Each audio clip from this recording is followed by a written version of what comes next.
but I don't know how much of that's playing. Whether it's the comments fighting with his daughter or the text messages. Alec is blue collar, Boston, hardworking individual. Blue collar Boston. He's from fucking Massapequa, Long Island.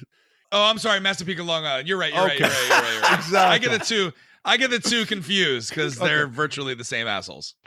Remember when we first met John McClane?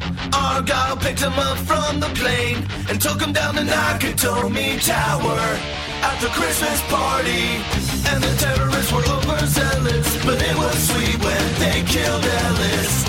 And with a little help from Alan, John McClane kicked ass. Welcome back to Shat the Movies, the podcast where we answer the question, were the movies we love and growing up really that good?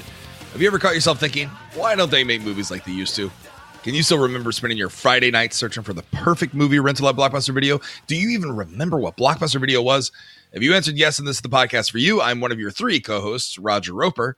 And alongside me are my two co-hosts, Big D, Dick Ebert. Good evening. And Gene, crew member number 6, Lions. I'm just jazzed about being on the show, man. And each week we take a look back in time and decide if our favorite films still hold up. Each week the audience selects from 6 movie choices that we then break out a race car VHS tape rewinder and watch the movie that tallied the highest number of votes. At the end of the podcast, the three of us will provide you, the audience, with the number of wipes each movie would take to get off your respective butts. So thank you so much for listening. If you haven't already, hit that subscribe button and share with a friend. It's how we help the podcast grow. You can also check out our sister podcast, Shat on TV, where we review television series such as Westworld, Taboo, American Gods, Game of Thrones, and True Detective. That being said, Big D, last week we did we pulled an audible.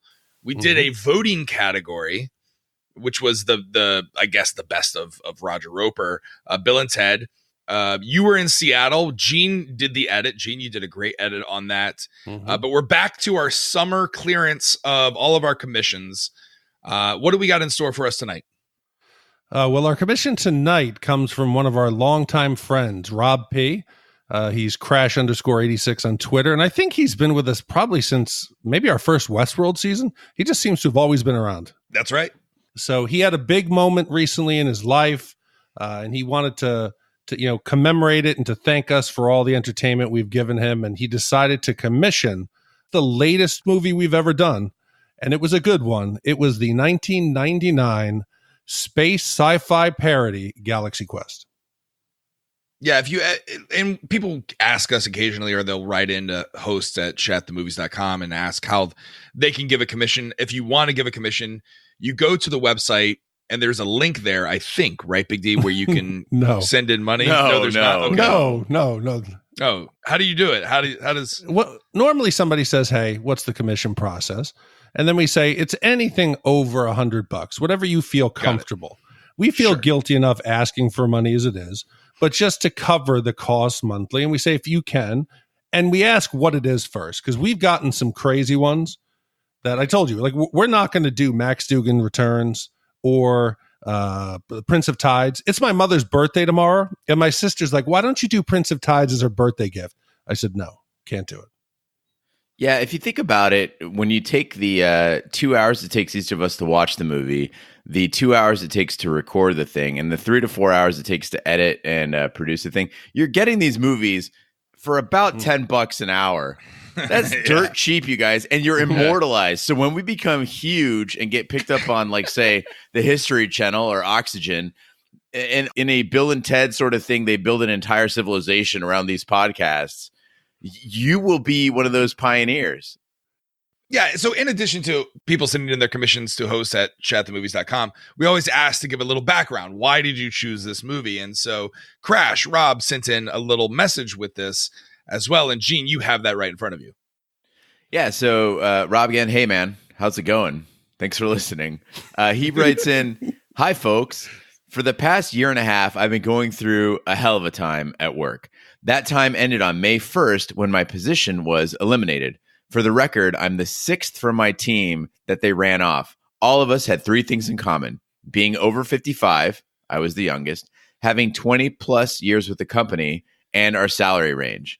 I knew that finding a company in my field who would be willing to hire someone my age would be somewhat problematic. I'm guessing Rob is a lifeguard.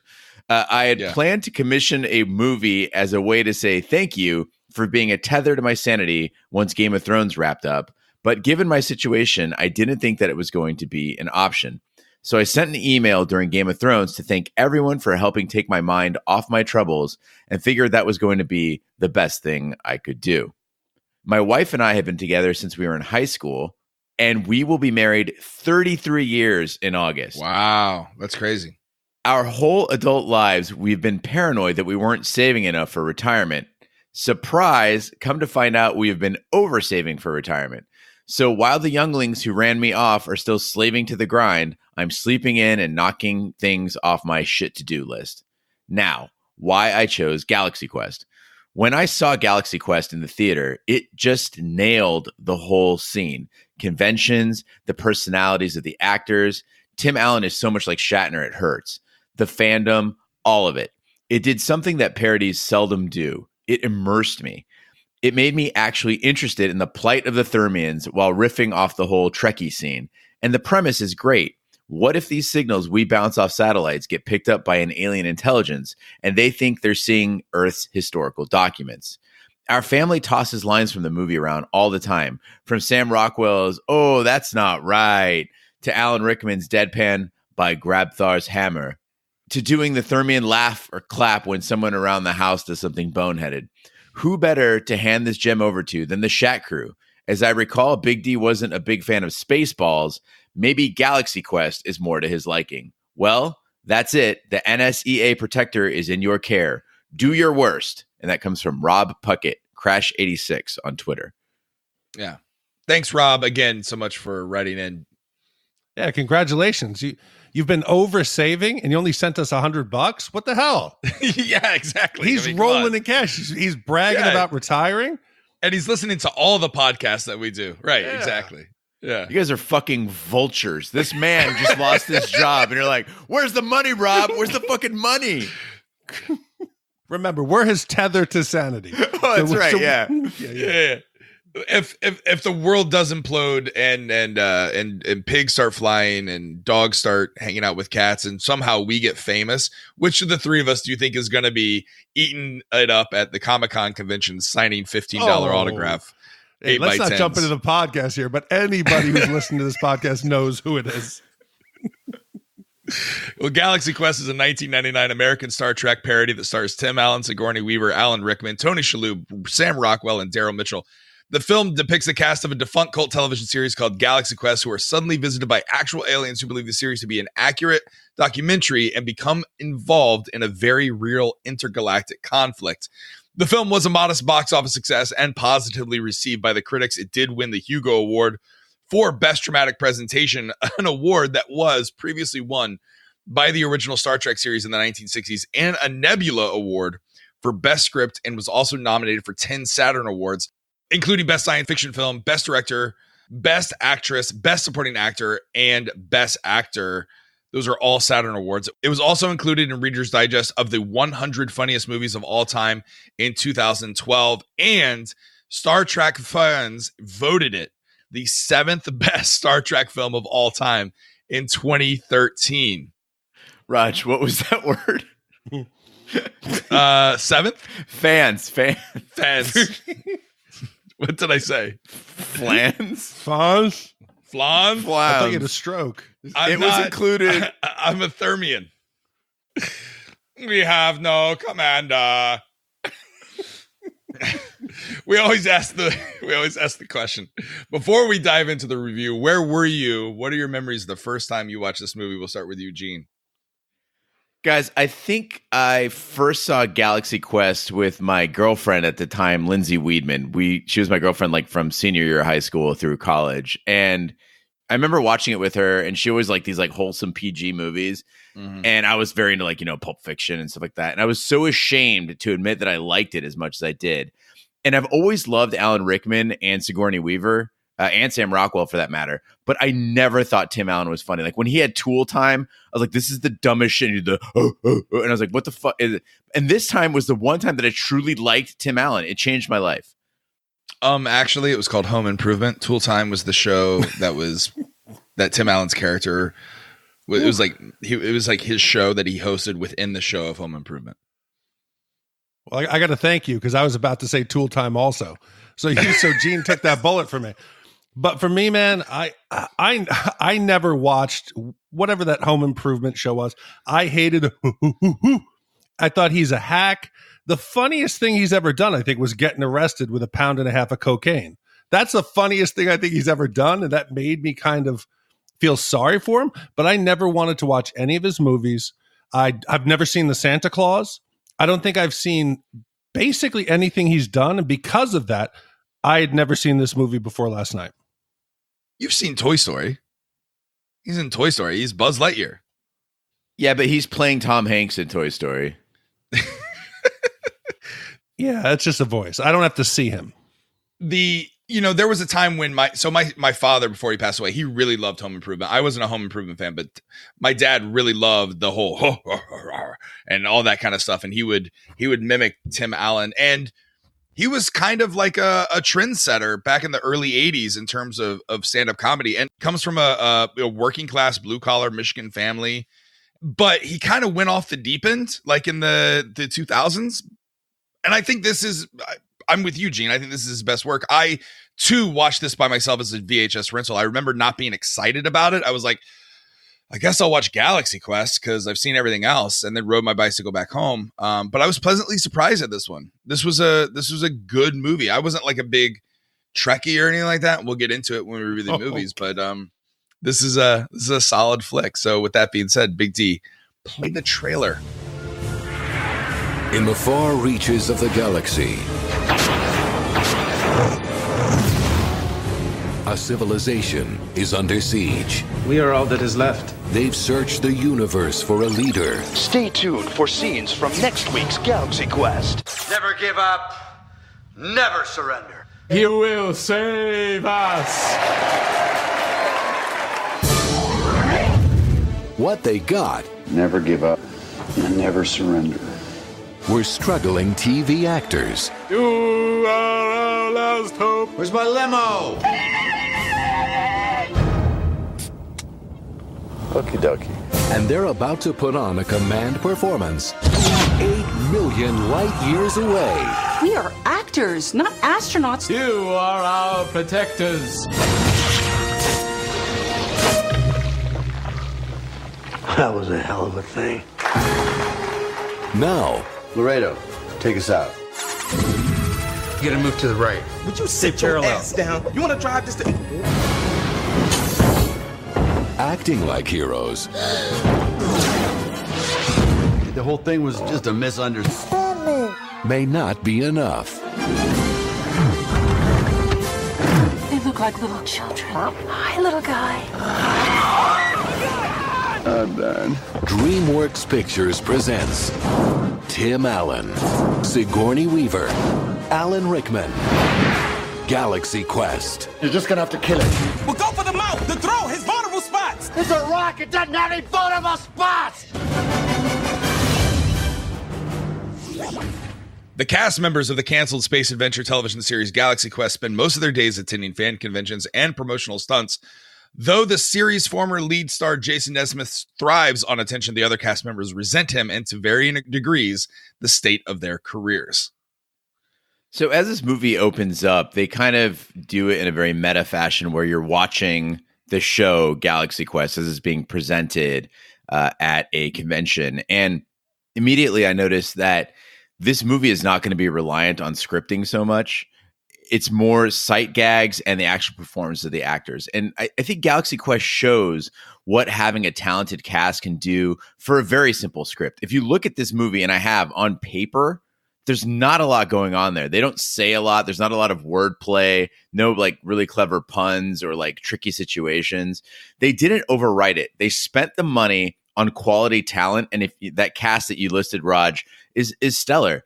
Everyone really inhabits his or her character. They're not doing this in a cynical fashion. They're very much embracing the characters they're given. And it's fun to watch from start to finish.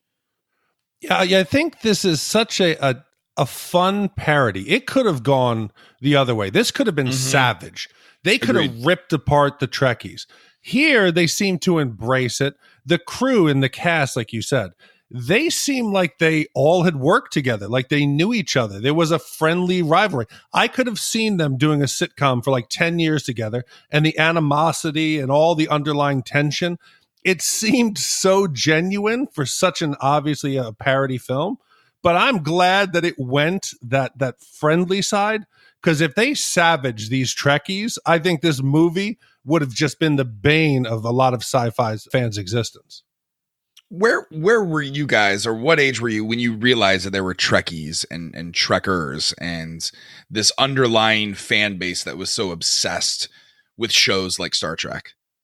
So I was obsessed with TNG. Like, The Next Generation was a huge show for me when I was a kid growing up. I grew up with Riker and Picard and all that stuff, and I thought it was cool. Like, I'd go to school and be like, "Hey guys, did you watch Star Trek?" And I didn't realize that this was like a nerdy thing. The King Bee took me to my first San Diego Comic-Con, I believe in 2000 or maybe 2001. Right. And that was eye-opening for me. I didn't realize that there was this entire culture there. And you got to remember, this is back when you could actually just buy a ticket to Comic-Con the week of. And there was no like waiting list or anything like that. You could just go stay. We'd always go stay at like the Embassy Suites, and like they had like the free happy hours, so we just get tanked and then just waltz into Comic-Con. It was not that crowded.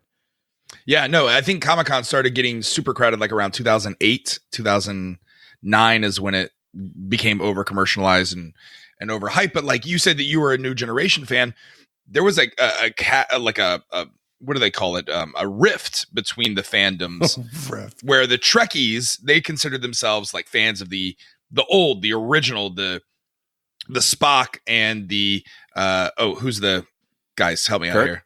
Kirk, thank you.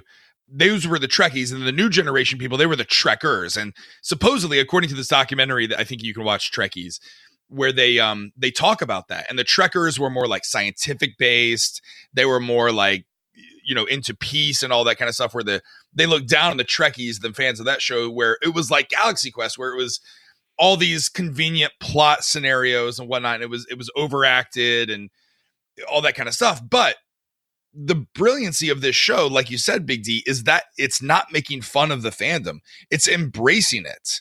And they put little Easter eggs. Like, did you notice the Protector's registration number is NTE 3120, which actually stands for Not the Enterprise. So there's little Easter eggs like that I think people who are so obsessed with the fandom and things like that, they get it. And that's why they like this movie so much. I imagine that's why Rob likes this movie. So I grew up, I'm older than you guys, and The Next Generation didn't start, I think, until the late 80s. So for my whole youth and Star Wars growing up, Trekkies, they were non-existent. If you like Star Trek, you were probably at that point like a 45-year-old dude living with your mother. Nobody was sitting around watching Shatner's Star Trek when you had Star Wars.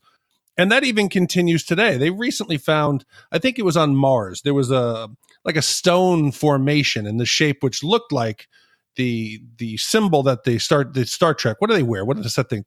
Like the communicator they touch? Starfleet communicators. It's the Starfleet insignia is what it is. It was in that shape. So Shatner tweeted to Mark Hamill like, "Oh, well, it's finally decided who is the best." God. And so they went at it, man. But I think it's laughable. Both fan bases. I've loved the show, and I think a lot of people who listen like these shows. But I'm never, ever going to go to like some big convention about any of this and dress up. I think it's kind of funny. Wait a minute. All right. So, Big D, you're a Star Wars fan, right? Like you go to you've gone to Star Wars celebrations before. No. You've gone. You're crazy. Hold on. You've gone. Listen, I don't know if people know this, okay, but Roger's the type of guy who before cosplay was somewhat acceptable for an adult, he would do this. He dressed up in his local theater to see Indiana Jones and the Crystal Skull. Kingdom of the Crystal Skull. He dressed up as Indiana Jones and made his poor roommate dress up as Short Round. His roommate's not Asian. He also will go to Comic-Con dressed up in he's an adult man. So I'm sorry. When they portray this Galaxy Quest convention audience, it is such a sad group of adults that are trying to find something to latch on to. Not. When there's the line of like those, it's like 3 or 4 heavier guys who are lining up to to see Sir Alexander Dane, Alan Rickman's character, and they're like, by Grumshar's hammer, I will have it. And he's like, stop. Just stop. No. That is Roger Roper. See, this is the thing, Big D, though. Raj and I are like the star power of the show in the real world, because although you've got your height to rely on, when we go to Comic-Con, at least in Phoenix, and Raj is dressed up as one of the lab techs from Westworld, and I'm dressed up as like Severus Snape, people want to take pictures with us. We're spreading the name of Shat the Movies all across the land. You need people like us. We're the hype men. Yeah. And again, it's kind of sad these days because Comic-Con has gotten oversaturated. Like every town has its Comic-Con or two Comic-Cons, or they're fighting over the use of even the fucking name Comic-Con. Like we can't even in Phoenix. It's not even the Phoenix Comic-Con. It's now Phoenix Fan Fest or some crap like that. And Chicago is now, it's Wizard World Chicago. It seems, and I've gone now. I think the last one we went to, Gene, was that one where we dressed as Westworld characters, and it was great. But it almost seems like the actors don't want to be there. Like it's really become kind of a sad, sordid tale. Well, my question is this, because I've never paid another adult man or woman for their signature, so I need to ask you what it's like when you went up to Jonathan Barenthal and you said, "Hi, can I pay?" John, can I pay you for your signature? Did his eyes go dead, much like the cast of Galaxy Quest? I didn't pay for his signature. I don't care about signatures. I care about photos. And you buy ahead of time, so you come with that pass. So there's no like weird, but I went with cousin Brian one year, and we got, he wanted to get his poster, his limited Walking Dead poster signed. So we $25 to get the autograph, and then we're like, can we take a picture? Well, if you didn't buy the picture package too, their handlers got very upset. And you could tell the actors or the actress who played, I don't know her name, I forget her name. She was like, I want to, but like I'm worried about the rules here. And they feel like zoo animals to me. I don't know if I told you guys this story on the podcast before, but my first Comic-Con King B took me to, we're standing on the main convention floor where all the booths are, and I look across the way and I see Lou Ferrigno. Yeah. And I take my camera, and this is before digital cameras had like the preview of the image. You would just take the picture and then you figured out once you downloaded it what was on the camera. So I took a picture of Lou Ferrigno, and he sees me and he comes over, and I didn't know Lou Ferrigno was deaf. So he's yelling at me. You just thought he talked like that? I'd never heard him talk before. Like, and so he comes up and he's like, I'm not going to do the voice because it's incredibly offensive if I try to do it. Yeah. But he tells me he wants $5. It was like Better Off Dead. And I'm like, I'm not giving you fucking $5. Like, I didn't have $5. He's like, $5. You took a picture of me. I didn't take a picture with him, guys. I took a picture of him, and he wanted his $5. And so King B's just like, dude, just go, just run, just go. And so we just ran away from Lou Ferrigno. But did he chase? Did he give chase? No, he did not give chase. He's the Hulk. The Hulk doesn't chase things. Could you imagine if you were chased by Lou Ferrigno? I'd be dead. I would be a dead man.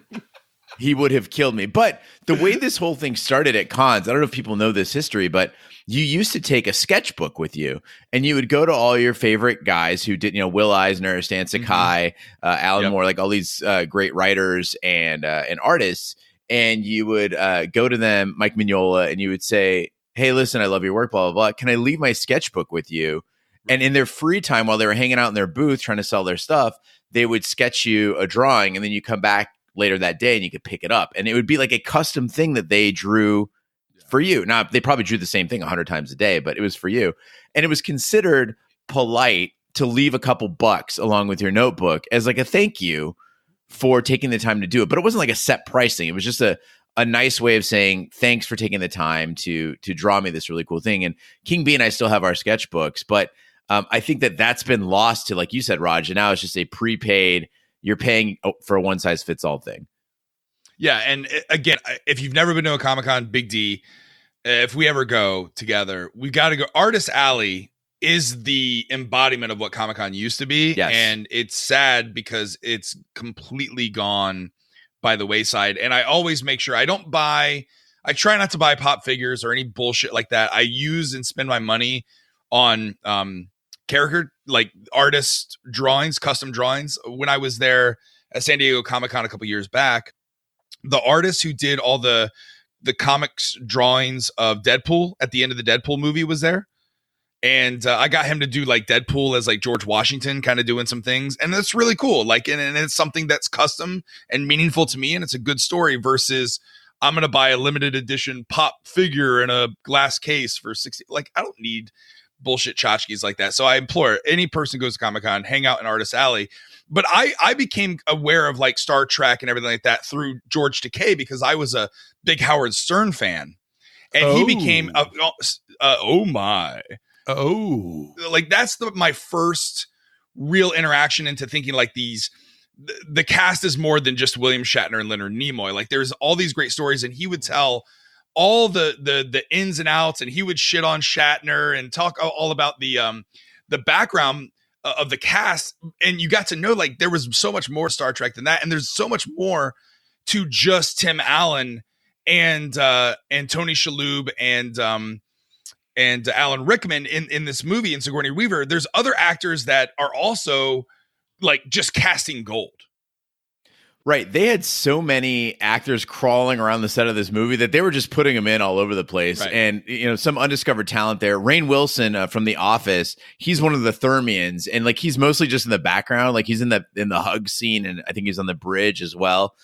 Actually, most of the scenes that Rainn Wilson was in are in the deleted scenes. You can get on like the extended version of Galaxy Quest, the deluxe like DVD Blu-ray, but he's there. And then Justin Long, this was the first movie he ever did. He was like the leader of the nerdy kids.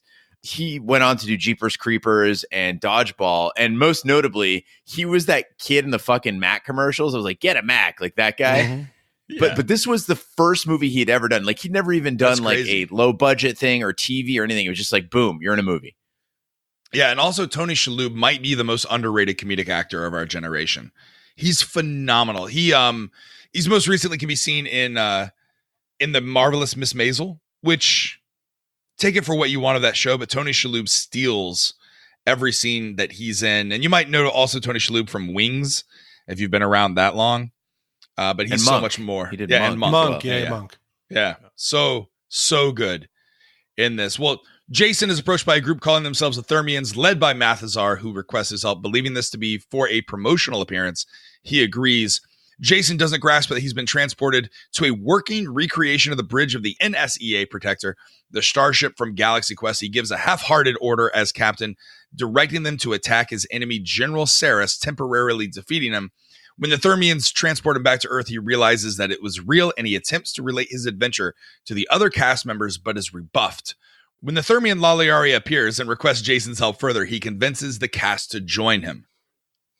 So at this point in the movie, we finally meet the Thermians, and people talk about the Ewoks and people talk about Wookiees and Vulcans and stuff. This is the most likable alien race ever in movies. Fuck yes. And their leader, Mathazar, has always been my favorite Galaxy Quest character. Like, I love Alan Rickman more than words can express, but Mathazar is the jam. And again, Raj, you talked about the cast of this movie. He's played by Enrico Colantoni, who I first discovered as Veronica Mars's dad. And if you've never watched Veronica Mars, by the way, it is fan-fucking-tastic. Like Galaxy Quest, one of the most underrated series that I've ever watched. But in Veronica Mars, he's like this wholesome, perfect father figure. And he's got incredible range because the voice and mannerisms that he brings to Mathazar are unique and irresistible. Like you were doing, Raj, and Rob does as well. You cannot help but try to emulate the Mathazar behaviors. Have you ever seen anyone dressed as Galaxy Quest the Thermians? They're Thermians, right? Like, have you ever seen them at a Comic-Con doing like the walk? Like, I feel like that's an underrated cosplay. I feel like we should do that. We should do some Thermian walk and go, I need a commander. But I'd have to cancel my plans to be the ice cream machine guy from Star Wars, though. Right. So that's my dream. It's overplayed. God, but I came in worrying because, I don't like Tim Allen. The second that the Thermians come on screen, you can't help but smile. It's so unique. The way that they smile, their mouths open, the way they clap, the way they try to hug and show affection. their vocal patterns, they're so fantastic. It's great. I love them. You could watch just a movie about them all day. And you got to take this movie with a grain of salt. The suspension of disbelief goes out the window. As soon as they say we watched the episodes of Galaxy Quest as a historical document, we detailed it down to every frame, every design. I'm like, okay, I'm fucking in. I bought in. I'm not going to question anything in the plot. And then they give us those great Star Trek stereotypes, just like the real cast. People might not know now that they hated each other, much of the cast in the original Star Trek. William Shatner didn't even go to Leonard Nimoy's funeral. Okay, Captain Kirk no-showed Spock's funeral. I didn't know that. So George Takei still rails on him about it. Shatner claims he didn't feel comfortable, but we get those perfect stereotypes. You got the macho, the suave commander who's supposed to be Shatner. Then you have the sexy communication officer who only repeats what the computer says, with her breasts out, very much like the show with Uhura. Then you have the Shakespearean trained actor who's playing Dr. Lazarus. You have Leonard Nimoy, who was a more respected actor. And then the rest of the crew, it's fucking gold, even if you weren't a fan of Star Trek. Very funny and very close to the target that they were aiming to hit. I also love that Tech Sergeant Chen, played by Fred Kwan, was Tony Shalhoub. Every time that came up, I would laugh. I'd be like, they're not even going to address this, are they? It's so good. And also the fact that you have one of the most badass characters ever to grace sci-fi heroic protagonist roles like Sigourney Weaver is just on the sidelines, just repeating whatever the computer says. Again, it's little things like that honor the movies, and it's beneath just a surface level. This is a parody of Star Trek. It really uses the casting, I think, quite effectively. And if you don't catch those little quirks, you may not realize the full brilliance of Galaxy Quest. I also loved seeing Sigourney Weaver play a role that didn't require her to work too hard. She plays very complicated, sophisticated, difficult roles. And in this one, she could just I've never seen her have this much fun, possibly since Rocky Horror Picture Show. Also, that wig that she was wearing in the movie, she kept it. She stole it from the set and just kept it because she thought she looked so good in it, which, I mean, granted, she did. She looked great. She looked fantastic. My God, I felt dirty because I never want to, objectify women, but her breasts look great. They were trying to accentuate that as the character, mimicking Uhura. She looked great. I felt bad for even thinking it, but I could not take my eyes off her. She looked great. So the Tim Allen thing is an interesting story, though, because this movie was originally supposed to be like that pivot. It was nice. That was a good one. Nice. Oh, eyes up here. So, eyes up here. Sorry. So Harold Ramis was originally supposed to direct this movie, and he walked off when he found out that production insisted on Tim Allen being the lead. He was like, fuck that. I'm not doing Tim Allen as the lead in this movie. And Ramis wanted Alec Baldwin or Kevin Kline to be the captain. And honestly, I would have been on his side. In 1999, if you would have said you got your choice between Tim Allen, Alec Baldwin, or Kevin Kline, it's an easy choice. Who would you have rather preferred, Kevin Kline or Alec Baldwin? Oh, Baldwin, 100%. 100%. Knowing what Alec Baldwin did on 30 Rock and subsequent, he is not only one of the most talented dramatic actors of our time, but his comedic timing and skills and being able to play like that pompous asshole is off the charts. But I don't know how much of that's playing. Whether it's the comments fighting with his daughter or the text messages. Alec is blue collar Boston, hardworking individual. Blue collar Boston. He's from fucking Massapequa, Long Island. Listen. Oh, I'm sorry, Massapequa, Long Island. You're right. You're right. Exactly.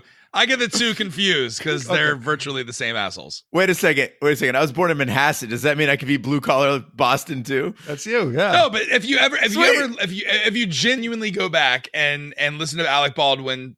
I'm not talking about the rest of the Baldwin brothers. I'm talking about Alec Baldwin. He was the oldest. He was working at 14. He's a blue collar guy. He really, truly is. Listen, you might have started blue collar, but once you get a couple $100 million in the bank, that blue collar goes out the window quickly. Watch. And listen, he's not the way he goes after the paparazzi and grabs cameras. He would be that perfect character, the perfect asshole captain that you would believe it. You don't fuck with Alec Baldwin. Alec Baldwin will punch you out. I agree. And I think it's deserved. If you're fucking around, like, you don't fuck around with Alec Baldwin. Like, he's not like a big mouthed actor who will run his mouth and then go hide behind his manager or his security. That's what I love about Alec Baldwin. Say what you want about his politics, you agree and not agree. But if you go fucking around with Alec Baldwin, be ready to get fucking taken down. And he's got old man strength. So if we can get Raj off Alec Baldwin's dick for a second, I also want to point out that Kevin Kline is no slouch either. Kevin Kline in A Fish Called Wanda is one of the best comedic performances I've ever seen in my life. But I think for the role itself, Baldwin is it's no question there. But, you know, who knew Tim Allen could pull this off? Again, like I said at the top of this podcast, he did an okay job. He did a great job. Mm-hmm. But Kevin Kline was too busy hanging out in the wiki wild wild west with Will Smith in 1999. Gross. We're going to need to do that movie someday, but Comic-Con I don't think is as glamorous as you guys are making it out to be. Yeah, if you're one of the guys, say you're in the Marvel Cinematic Universe and you're there, you're the big current star, but a lot of these guys are has-beens. Yes, the Galaxy Quest convention might pay them some money, but they're doing like that tech value grand opening of the store. And there's like 35 people there. And then you have, you know, Alexander Dane, played by Alec Rickman, who has to then change his line from Grumthar's hammer, I'm going to avenge you, to you'll have great sales. I think it's got to be harder to have been on a show, tasted some success, and then never recreated it, as opposed to never being on a hit show. Which one would you guys rather do? Have a taste of it or just never know what it would be like to be famous? I think now with the internet, I would definitely like to be a one-hit wonder, because if you look at people like Will Wheaton or Felicity Huffman, like these actors can use that as a springboard or a platform to a million other things. Will Wheaton, I think, is better known now, not because of Star Trek, but because of like other stuff he's done since. But he's not been a successful actor really since. Like, he's not doing any big movies or like starring in anything. Yeah, I think the goal is to, if you're going to be a one-hit wonder, yeah, I definitely want to taste success, 100%. But the goal is what you do with that afterwards, right? Like, I mean, that's the whole conceit of BoJack Horseman, right? On Netflix, is like, what do you do afterwards? If you stay a relatively normal, accessible individual human being like a George Takei or Will Wheaton, and to a lesser extent, even kind of a Mark Hamill or I guess Carrie Fisher is probably a bad example because she did keep acting through a lot of things. She's also dead. Like well, you know what I mean, before she passed away. Like, people really respect that. Like Peter Matthew, the dude who played Chewie, he was a staple at the Comic-Cons. And you never heard of like Peter Mayhew being an asshole. Everyone always said Peter Mayhew was extremely approachable. He wasn't like a Lou Ferrigno where he would chase you down for $5. Like, I think people who are really into that kind of fandom respect that. And even if you've only been in one movie, it's like the dude who played Jar Jar Binks. No one hates the actor who played Jar Jar Binks. Everyone hates George Lucas for even introducing us to that guy. But that guy is awesome. And he wanted to kill himself. The poor actor, I forget his name. But like, he thought this was going to be his big break. He was going to be in a Star Wars movie. They're relaunching. They were going to make him the comedic relief, and it failed miserably. You compare the way that he handled that adversity to the way that Jake Lloyd handled it by like going crazy and just off the rails and in prison now. I think it's all in how you handle it after you've tasted that success. I need to actually myself. I said Felicity Huffman. I meant Felicia Day. Okay. Felicia Day, right? Yeah. Okay. All right. Well, once aboard the Protector, the group learns that the Thermians received transmissions of Galaxy Quest in space and thought they were historical documentaries. When Saris attacks, the ship flees through a field of magnetic mines. Though they escape Saris, the ship's beryllium sphere, its source of power, is damaged. And after a series of mishaps, the crew find beryllium. But in their absence, Saris takes over the Protector. Saris then forces Jason to explain to a heartbroken Mathazar that he and his crew are actors and have been lying to them about their exploits. Saris then returns to his ship, leaving the crew to die. So this part of the movie is much like, Big D, you're a cat owner. You know when cats walk around and they've just got that weird belly thing just hanging down? Like, no matter how cool the cat is, no matter how svelte, just got that belly thing. That's this movie. Right toward the midsection there, the jokes start to feel a little predictable right after the minefield. Tommy's always going to do childish things. Susan Sarandon's always going to repeat the computer. What? Hold on. Rockwell. That's Sigourney Weaver. Okay, Susan Sarandon. What is a Sarandon? I was watching this movie at 3 fucking a.m. because I thought we were recording on Saturday. Sorry, guys. Is this Bull Durham? Weaver. I love her in Bull Durham. This is great. Look, skinny white women who play dramatic roles. They all look the same to me. Sigourney Weaver is going to repeat the computer. Sam Rockwell is going to be a chicken shit all the time.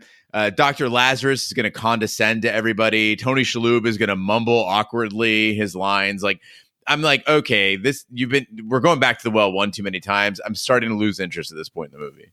Yeah, but I think they address that. This movie is very self-aware of its situation in their predicament when they're around that conference table, if you will, and they're kind of going around, well, what do we do here? How do we go get the beryllium and all that kind of stuff? Sigourney Weaver is just spouting off or giving summaries of what the computer is saying. And finally, Tommy says, can you fucking stop that? That's fucking annoying. And I'm like, that's directly pointed at Eugene in that it's self-aware. Right. The movie rescues itself later, but I still have to sit through the fact that like it's the cowardice thing, that like they're wasting time when they could be addressing some other stuff. Like I get that she's repeating the computer. It said it a couple times. You can have her do it like 2 times and then bring that joke back, but it's not really necessary. But what also bothers me is that, you know, they do the beryllium sphere, which is basically like dilithium crystals. That was always a problem in Star Trek. They'd be like, oh, we got to go find dilithium crystals. Like, yeah, exactly. You've got a giant ship with only like 8 people on it. You've got room to store more fuel. But perhaps the biggest Star Trek trope that is always an issue, and every time you see any confrontation on Star Trek, I play a video game called Artemis, which is a spaceship bridge simulator. And if you can imagine this, Big D, if you want to go into the depths of my nerdom, we go to the bar. There are stations. There's a comms. There's science officer. There's the helmsman, the weapons officer, the captain, and the number 2. And you work as a bridge to solve through problems and fight other ships in space on a giant video screen. Now, if this sounds fun and exciting to you, Big D, if this sounds like you're going to go in and you're going to see like the bridge of the Star Trek Enterprise or the Galaxy Protector, and you're going to see like a big on-screen villain and you're going to fire plasma torpedoes or photon torpedoes at it, it's not like that at all. Like I remember going over to Gene's house when a bunch of people were over, and imagine, if you will, it was like an old 1990s LAN party photo where there were just a bunch of I don't know how else to describe them, but like friends, socially awkward. They were this was winners. The most socially awkward group of people assembled, and they had all brought their battle stations with them. Not their laptops, Big D. They had brought their towers, their monitors. Gene's house was like a smorgasbord of wires and connectors and dinobytes, and the smell was just something that's indescribable. To clarify, if anybody's interested in playing Artemis, you can play it with. You only need a tablet for a station.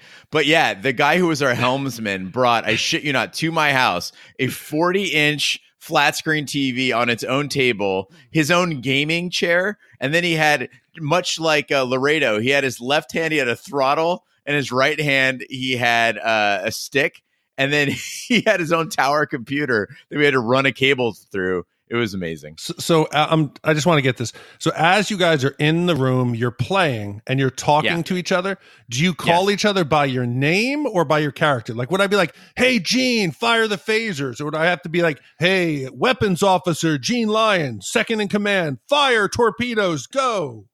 The latter. Yeah. So basically, so I usually play science officer, but recently at ZapCon, which is a video game convention in Arizona, I actually played captain.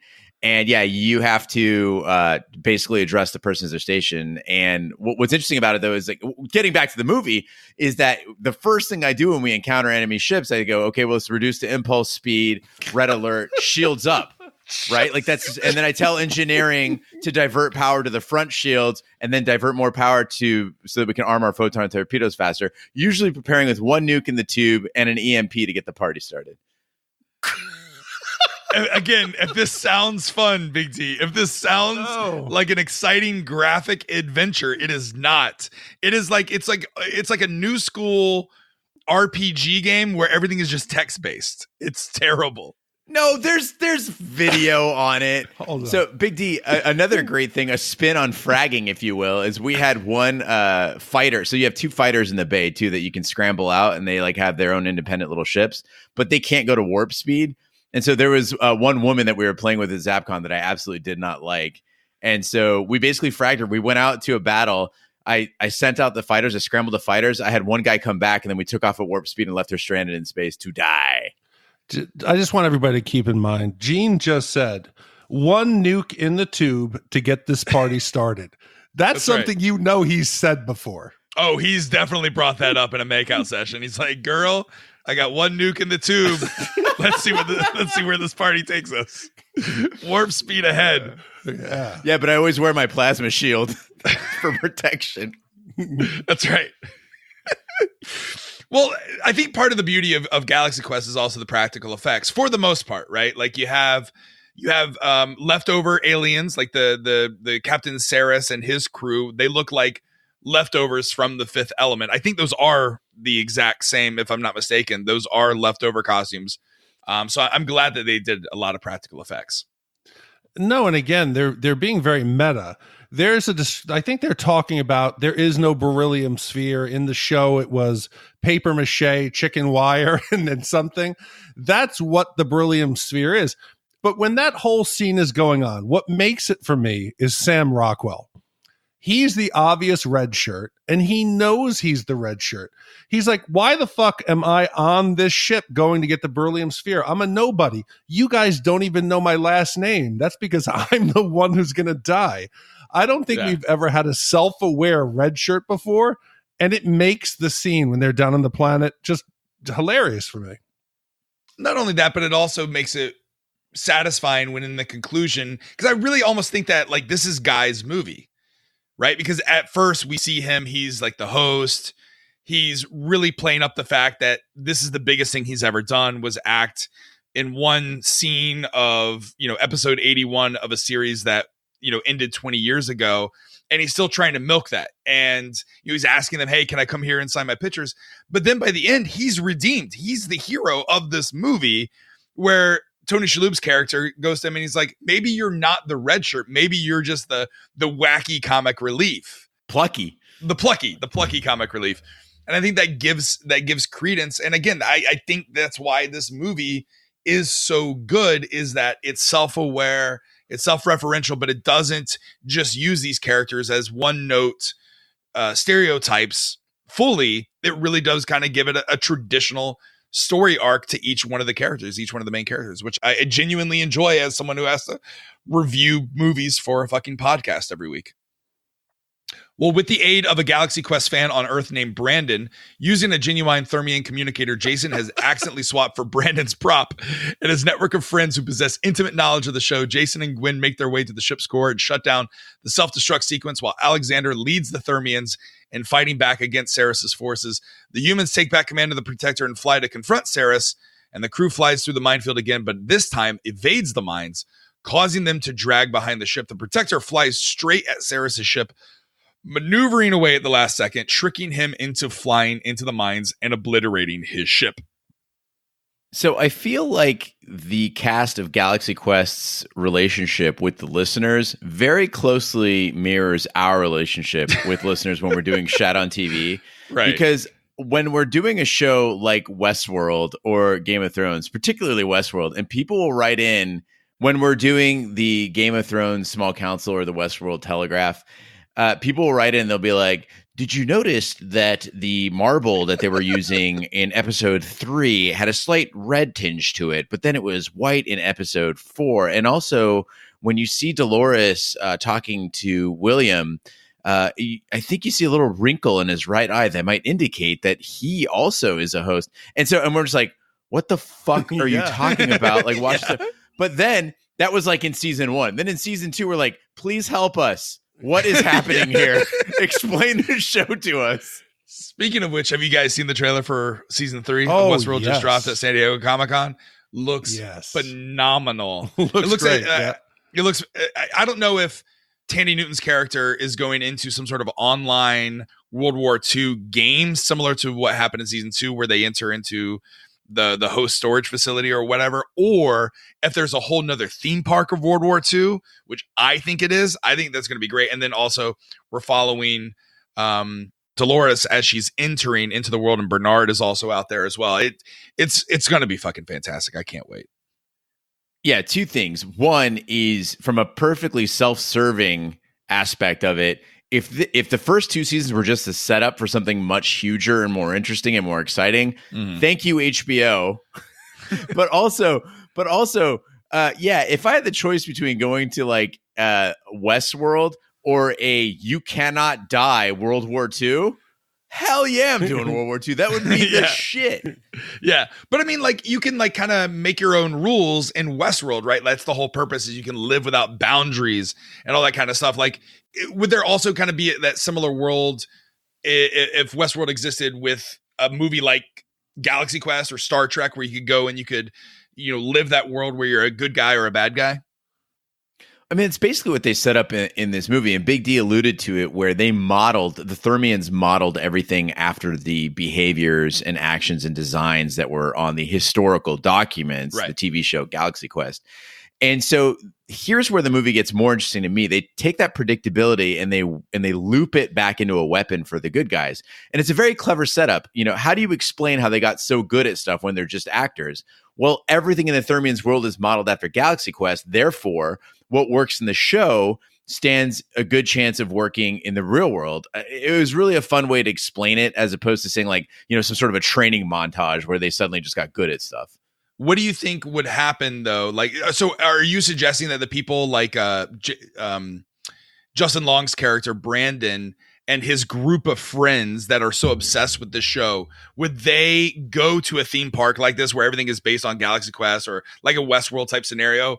Or the people that listen to us on Westworld that are so obsessed with it, they would go in and they would just rule the game because they're so obsessed with it and they like know all the tricks and tips? But Roger, like, that is you. Brandon, his knowledge, no way. his knowledge ridiculous. of all of the ducks, of the hallways, that is so you. You today, adult Roger, 39 and 11-month-old Roger. I can only imagine you as a kid. You have discussions today after, I don't know if people, they must know, you're passionate about the MCU. Not anymore. You called me after, and you're like, this is just bullshit. The quantum realm does not work like this. And if there are multiple Spider-Men in multiple universes, then there's no way that Ant-Man could have come back. And I'm like, Roger, calm down. It's a movie. So you are Brandon.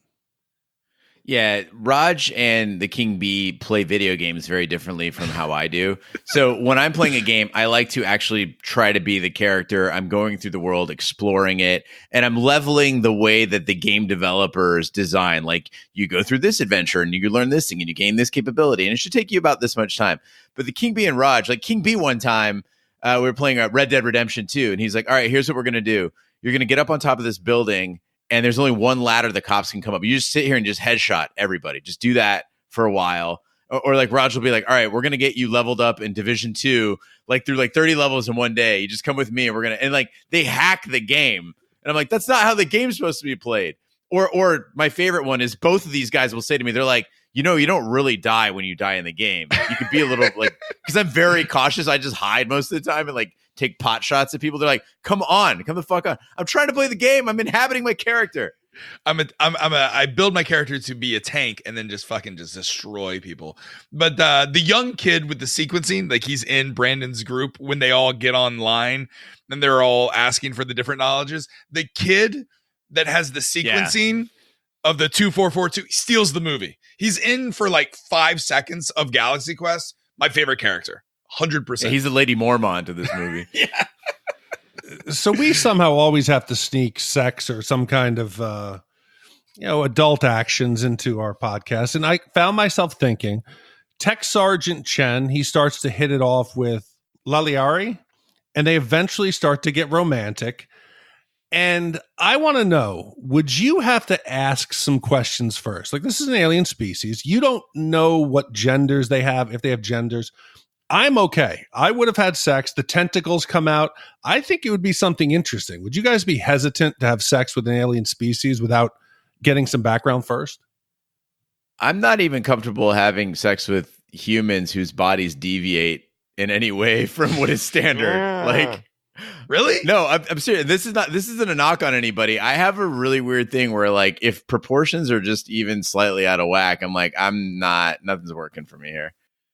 So, I mean, this is obviously a trope it's a satire of the Star Trek trope of Captain Kirk or crew members hooking up with alien species, right? And then seeing the tentacles. Right. And in the original Star Trek show, it was just a normal looking humanoid that was just painted blue or green or whatever. But in this one, it kind of makes it fun with the tentacles. And I imagine, Big D, to your point, the tentacles could probably do some interesting things on your body and make you feel things that you've never felt before. But Gene, so you're saying that it's not even just like if a lady is missing a limb or something like that out of the ordinary. What you're saying is if the body proportions itself are completely out of whack, you can't perform at your maximum capabilities. Yeah, this isn't a knock on other people. This is a knock on me. So, like, if I notice, I'm like, it's like Jerry Seinfeld. Like, if I notice someone's got like weird feet, or like if they're like really short, or like, I don't know, whatever. There's like little things. Like I have such a, I'm a, like, some people are picky eaters. Mm-hmm. I'm not a picky eater. I'll eat fucking anything. But when it comes to people, like I'm very specific, and it sucks. Like, it really limits the pool of potential partners. Okay, so you're out of the intergalactic fun. Roger, you're more open-minded like I am. Would you try this out? Is this a judgment-free zone? I would definitely have sex with an alien species, but I would probably limit to more of like a humanoid type creature, like someone who looks or resembles at least similar genitalia as what we have, so that, like, number one, I could even perform, right? Because who knows if the Thermians have anywhere, like if their pleasure erogenous zone is something that I could stick my pleasure erogenous zone into, that could work. But if that doesn't happen, I don't know what we would do. And if Total Recall has taught us anything, I'd be going for the alien with the 3 boobs. I think that was a mutant, dude. Same thing. So what if the female of an alien race has a penis? Is that a homosexual act? No, I'm on board. It's okay. It's alien. It doesn't count. But isn't gender a societal construct anyway? I'm okay with it. Gender is, but sex isn't. Yeah, you would have to talk, though. You and the alien would have to sit down and say, okay, where is your pleasure zone? What can I do? Because I don't want to, like, stick my penis in its ear or something, or just have some, faux pas. We don't know what their general sexual norms are. And she just replies, That's kind of what they sound like anyway. Whenever I make love to a woman, but the the Protector travels to Earth to return the humans home, but Saris, who escaped his vessel's destruction, ambushes them and fatally wounds several crew members. Jason then activates the Omega-13, a secret super weapon on the Protector that had never been used and never had its capabilities explained. The device causes a 13-second time warp to the past, giving Jason and Mathazar the chance to disarm Saris before he attacks. I can't believe I'm like the Debbie Downer of this episode, because I really do like this movie. But I feel like if there is a weakness among the characters, it's the Fatu Cray, like the bad guys, right? I remember as a teenager, these bad guys being like pretty intense or like somewhat intimidating. Mm-hmm. And they're pretty much just goofy, which I get, like, it follows along the theme of the movie, but they're not like particularly funny either. They're just kind of like flat. Like, so Saris, this general, he's supposed to be like a genocidal maniac, and he's like kind of goofy. He's like inept in storming the deck. And if it is a true parody of Star Trek, they actually had some like somewhat intimidating villains. Listen, it's PG, right? They had to already edit out some language. you can't have somebody up there like flaying one of the aliens, because then it's not going to go over. Hey, kids, let's go watch. Captain Kirk never had to deal with somebody like amputating an arm. The worst thing they did was, I think it was in the Search for Spock or Wrath of Khan, where they put the bug into your ear and it would drive you insane. That was the worst. That's pretty fucking bad. To this day, it still haunts me. That's pretty bad. But here, what can they do? They're not going to cut off a limb. They're not going to really torture you. So I think they did what they had to. But for me, what I loved is you get Tawny involved now. You have Sigourney Weaver's character. She's the voice of the audience. So when they come up to those hammers, those things that are boom, banging each other, she looks and goes, who wrote this fucking episode? Great. She's the voice of the audience. And I love her. I think she's great. I think these characters keep it in line. They keep it authentic to the original show. You couldn't have the villain be too scary and too over the top. And you had to have somebody like Tawny, Sigourney Weaver, to pull us back. Yeah, again, I forget the alien race that's in the Fifth Element, but again, outside of the costumes, it felt like it was a similar type of villain, right? They were kind of goofy. They were kind of, they weren't the big baddies. You almost kind of felt sorry for them when they exploded or when their guns didn't function. But I completely forgot the little twist at the end with the Omega-13 where they were all dying. I was like, ooh, I don't remember this happening. Nicely done. If I ever have to teach an English lit class about foreshadowing, I'm going to make the class watch this entire movie and then at the end be like, that was foreshadowing. Because they're like, what does it do? They're like, it either destroys everything near it or it's a matter rearranger that gets you 13 more seconds. Yep. What good is 13 seconds? You can reverse a mistake that you made. Yeah. I wonder if that'll come in handy later in this movie. Chekhov's gun. The Protector's bridge then splits from the main vessel to fly to Earth with the humans, while the main section departs with Mathazar leading the Thermians. With Brandon acting as a beacon, the Protector crashes at the Galaxy Quest convention, where the crowd assumes it was all a publicity stunt. As the humans climb out, Saris revives and Jason shoots him, blasting him into atoms, and the cast basks in the adoration of Brandon, his pals, and their fans. Meanwhile, sometime later, Galaxy Quest is revived as a sequel series, Galaxy Quest: The Journey Continues, with the crew reprising their roles in movie. So one final cameo in this movie, Kevin McDonald from Kids in the Hall is like the MC at the final convention scene. And they just let him keep droning on like while everything's going on. And he's just doing that Kevin McDonald voice, ladies and gentlemen. It's icing on the cake for one of the best comedic casts of the 90s movies. But this return to the con gets back to how meta this movie is. So Comic-Con San Diego, as we mentioned before, it's jam-packed these days. But in 99, cons were considered ultra dorky. And so this movie was really on the cutting edge of a movement, kind of showing how this was becoming a thing. And another thing they did that was very cutting edge is Galaxy Quest is one of the first movies to have its own website. And the website itself was meta. The site treated Galaxy Quest like it was a real show. And they even had like fake episode guides. And there was a fictional webmaster who in the notes of the website thanked his mom for paying the bills. So it reminds me that this was 99. Like that's how recently the web was like, oh, maybe we could put websites up. It's crazy. Yeah, they took it even a layer deeper with the meta marketing campaign. They created a fake documentary that they did on E! Entertainment. E! used to do these like behind the scenes and behind the music. And they did one, Galaxy Quest, the 20th anniversary, The Journey Continues.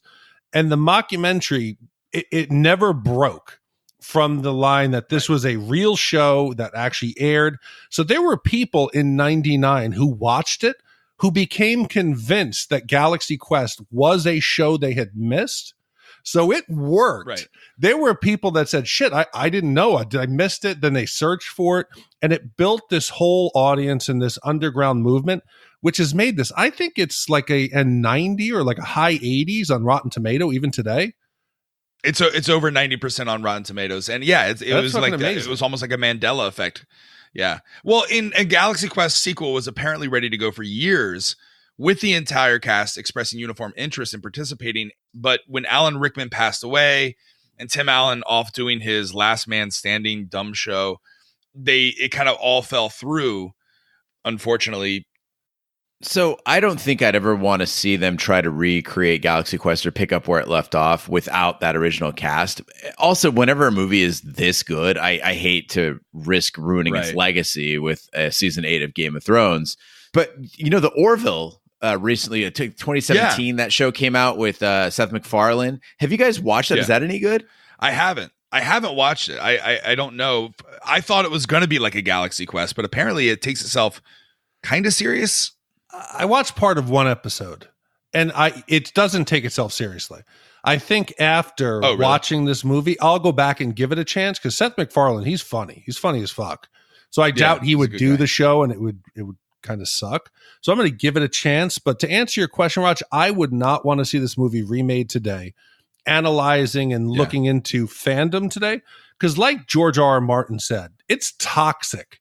Today, it's less fun. Yeah. People, and granted, we do a podcast where we talk about these shows, so we're part of the problem.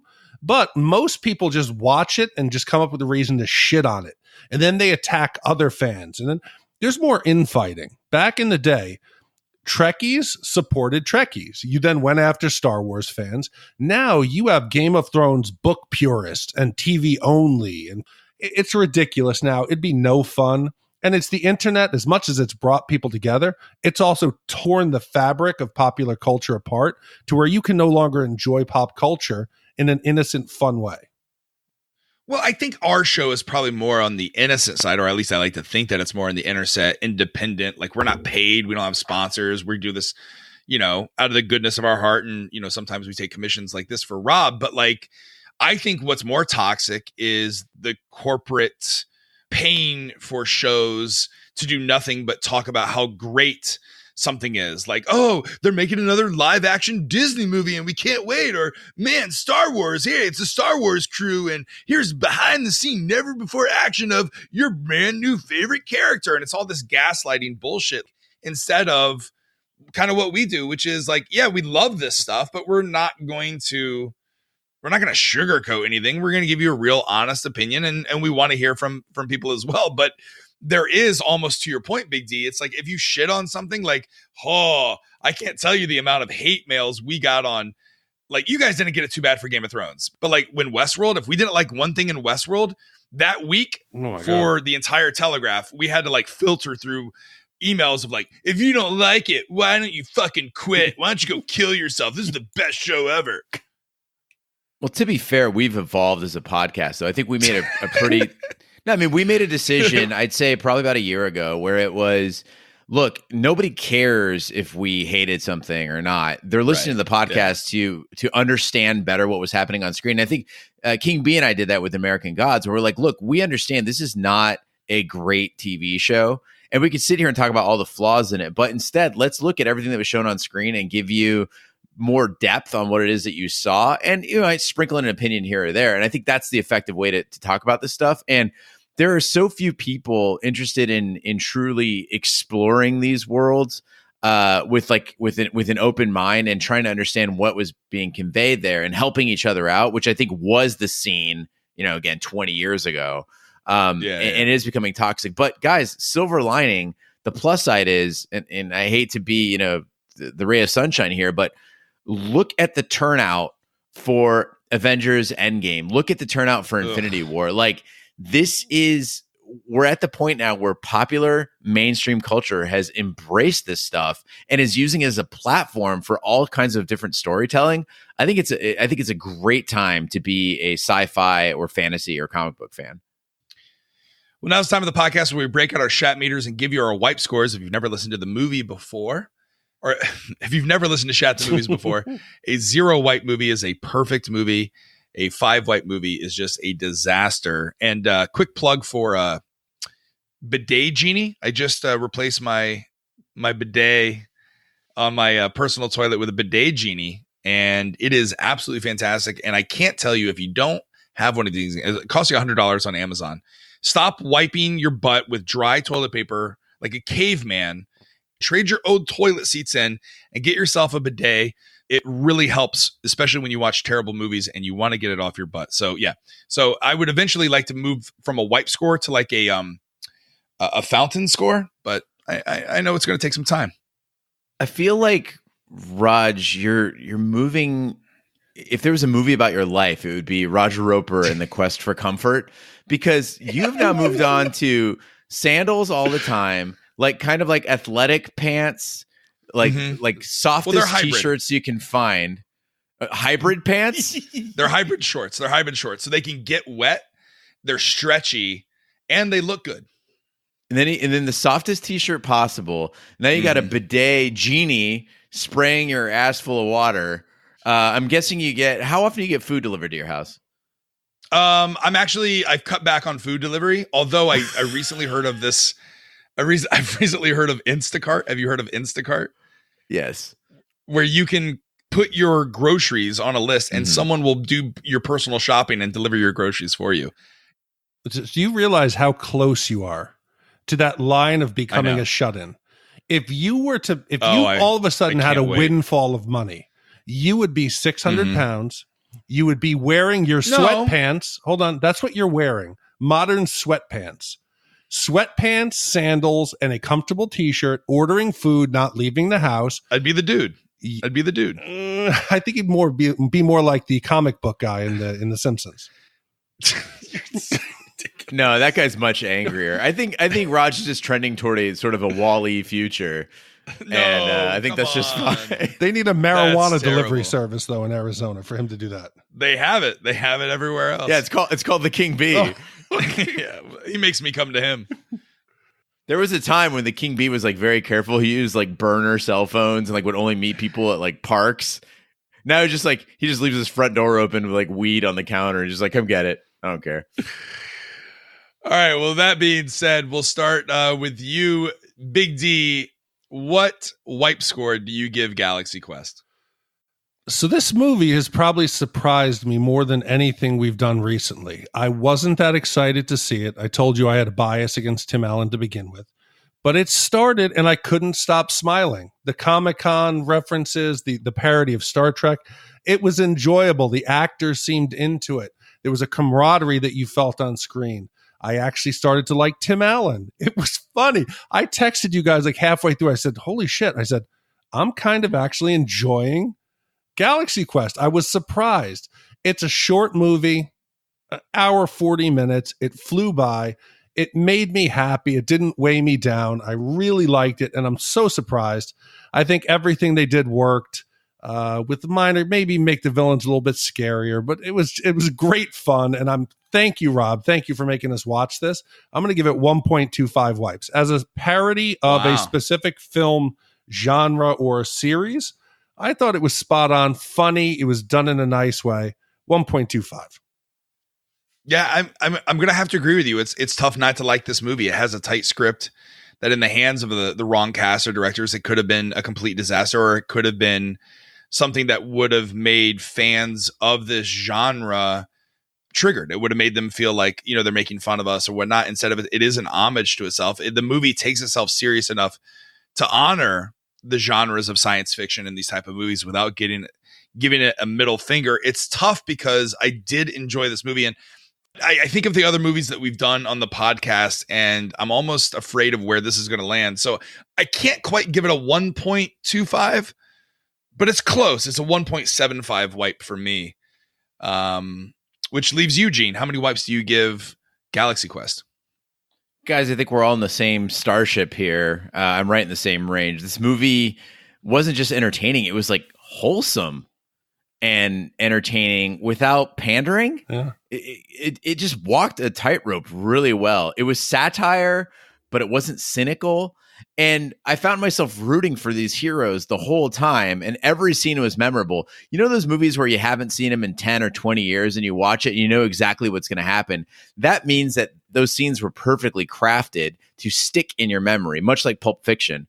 My only dings would be a few jokes were overused, and the enemies, not just not scary, they just had no personality. I didn't really love them. And you think about, again, going to the MCU, some of the supervillains in the MCU, they could be kind of comedic without being like goofy, and they had personality, right? When you think of a Thanos, you think like it's a fleshed out enemy, even though he doesn't have that much screen time. And I feel like they could have done a better job there. Like Saris could have been a lot more fun. All that being said, 1.5 wipes for me. So I'm splitting the difference between you two. All right. Well, if we were to add up 1.25, 1.75, and 1.5, then divide by 3, how many wipes does that give us overall, Gene?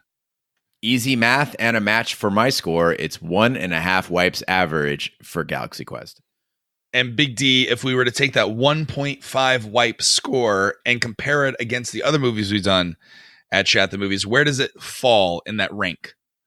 So this is movie 116 that we've done. And this falls, I think, in a good zone. It is tied in the 37 spot with The Thing, Scrooged, Spaceballs, and Friday the 13th. So I think it's in that good zone, all very different films, but I think we can all agree it's quality, something that's worth rewatching. I think that Spaceballs is funnier than this, but we know whose fault that is. That's right. Spaceballs is terrible. I think this movie probably holds up to a more modern moviegoer than Spaceballs, but for fans of Mel Brooks and Star Wars, it's tough not to just look back and just recount all the jokes. Unless you're a 40-year-old man in hybrid shorts, this is the more enjoyable of the two movies. 39 and 11 months. 39 and 11 months. Okay, sorry. Do we have any shout-outs?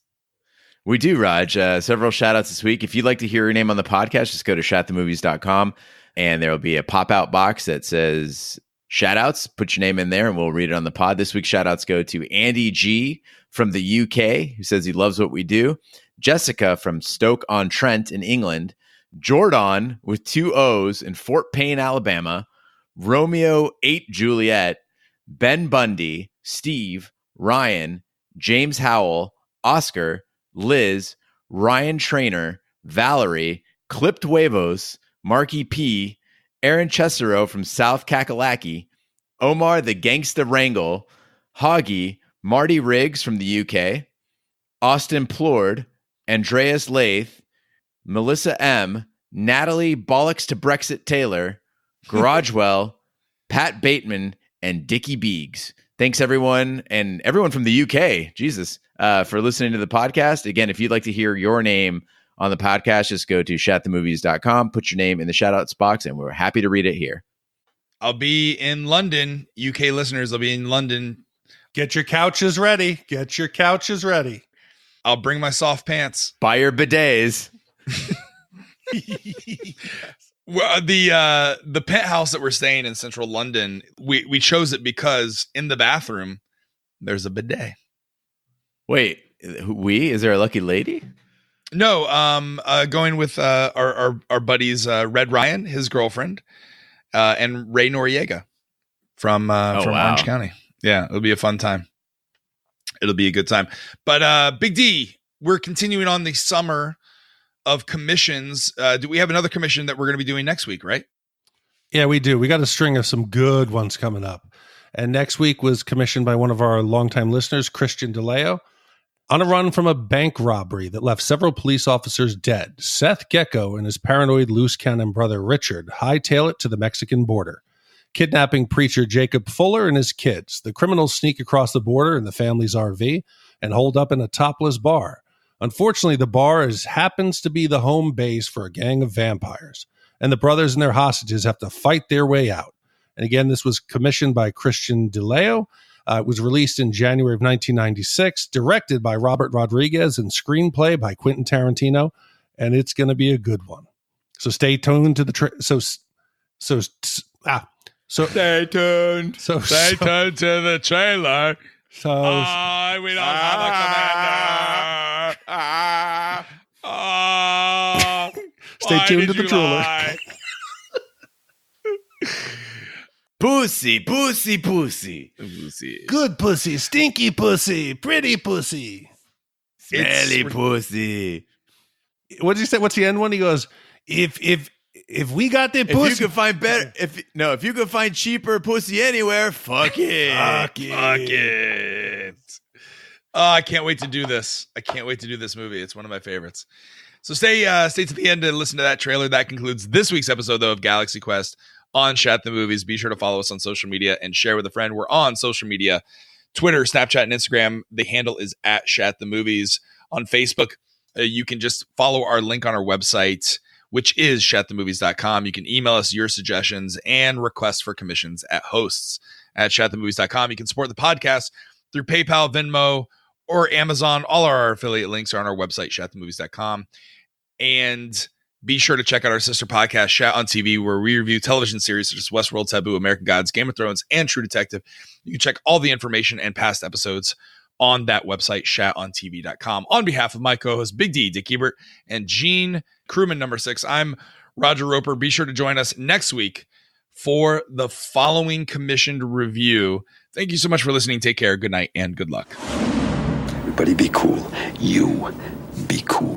Somewhere in the middle of nowhere. Low profile. You understand the meaning of the words low profile? Sure. 2 of America's most dangerous criminals have taken hostages. What is this? It's called a punch. I'm going to ask you one question, and all I want is a yes or no answer.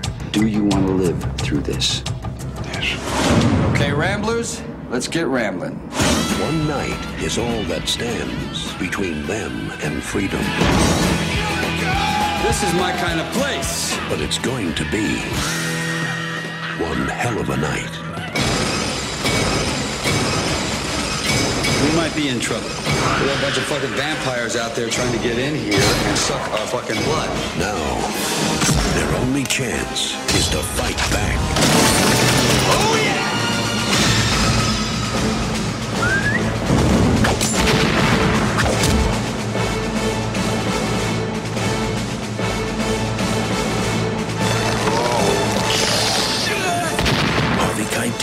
George Clooney, Quentin Tarantino, Juliette Lewis.